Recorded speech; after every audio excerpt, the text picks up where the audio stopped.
With New Zealanders unable to travel overseas due to COVID restrictions, more people are travelling domestically, seeking accommodation and rural activities for families at an affordable price. Rangitikei Farmstay, run by Kylie and Andrew Stewart, has been offering those opportunities since they began operating in 2008.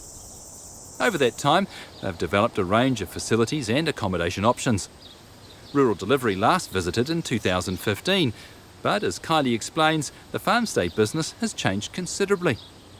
Before lockdown, 80% of our business was international guests, and we're really fortunate to have people from all over the world, as well as Kiwi guests, making up our weeks. Particularly the weekdays were looking really nice and busy for us. We had buses, we had families, we had intergenerational groups, we had schools. So it was looking pretty full, and it was a huge stop when it all came to a halt. So like lots of businesses, we really didn't know after COVID what life was going to look like, if we were going to have, if tourism was even going to be a thing, or would Kiwis get behind and back small businesses. And we've been really pleasantly surprised with an overwhelming response of Kiwis from Auckland to Wellington, driving to our farm and to enjoy nature and to get out of the city and the rat race. We've got a range of accommodation, from huts in our gardens to an authentic bunkhouse, as well as a new feature, a cottage in the middle of our farm.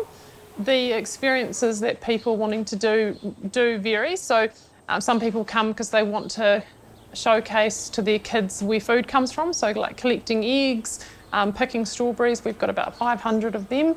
And other people want to come and head into the bush or go on a farm walk, so bring your own horse, mountain biking, and some of those things that as Kiwis we're really into, whereas that wasn't the case for our international guests. They were quite conservative on the exercise side of life and more into the experience of the animals and how as Kiwis we live. We feel really passionate as farmers and see ourselves as being food producers, and food foraging is actually a really kind of go-ahead popular thing for people to do. So about 18 months ago we started our extension of our food journey and planted the 500 strawberries. We've gone on to plant blueberries, and we have just started a project extending our kitchen gardens. Some people want to be left to their own devices, and others want to still have that interaction with the fourth generation farmer or someone that lives in the country, just having an understanding of how we live and how things work. Some of the conversations we've had is kind of showcasing the good things that not just us, but our neighbours and our friends and family and our New Zealand farming community, the good things we're all doing. Often that's not showcased very well in our media. And it kind of highlights to us that actually through their education and their understanding that they do go away having an appreciation of the hard work and the love of the land we have as farmers. We have people asking about the good things we're doing, and we're able to show them those things. So I often take them to a lookout point where we can see a huge waterway that we've fenced off. We've planted it with 2,000 natives. We've fenced off 7 kilometres of native bush, and this is a really good example of, as I said, not just what we're doing, but lots of Kiwi farmers are doing these things every day to enhance the environment for the next generation. Post-COVID, things have obviously changed for all businesses, and we have had a lot of time and coaching around what business is going to look like for us. And there's 2 things that have eventuated. One is a nursery side of our business, and the second project is around expanding our food producing aspect of the business. So we've got a huge new area which we're calling our community garden, and this food is going to be given to our community and those people in need that don't have the access to fresh food and vegetable. We've got a food pantry in Martin, and each Friday we plan to take food in for those that need it. So we're really excited about that project. Jim Collins is promoting New Zealand Country Trails, an online directory looking to connect and promote a wide variety of farm-related activities under one banner.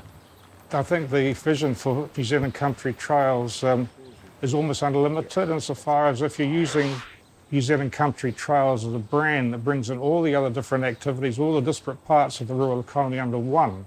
For example, if you want to go from, say, Auckland to Rotorua to Wellington, you might say, now what can we do along the way? And they will look at the trail and they'll say, oh, there is a boysenberry orchard, or there is somebody making honey, or there is a farmstay. Let's pop in there and see what they're doing. Cool, so I thought I'd bring you into the bunkhouse today, Jim, and show you a few of the things we've trialled. Rangitikei Farmstay is a very good example of what we're talking about, because not only are they into farming, and they're a good illustration of how you can farm the land, get good production out of it, but they also do other touristy type things. It's in between an antique shop and Yes, yeah. a farmstay, really. New Zealand Country Trails probably had its origin way back in the 1950s and 60s in Christchurch, where I grew up.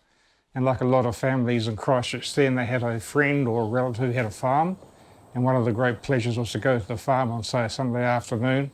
And what struck me was just how different the lifestyle was of these people, how hardworking they were, how resourceful and creative.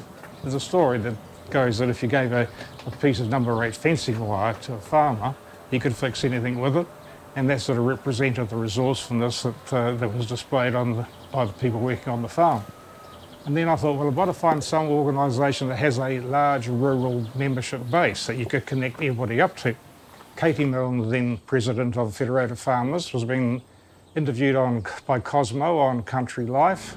She was saying how concerned she was about wanting to bring the people in the country closer to the people in the town, so that the people in the town could see more of what was going on in the country.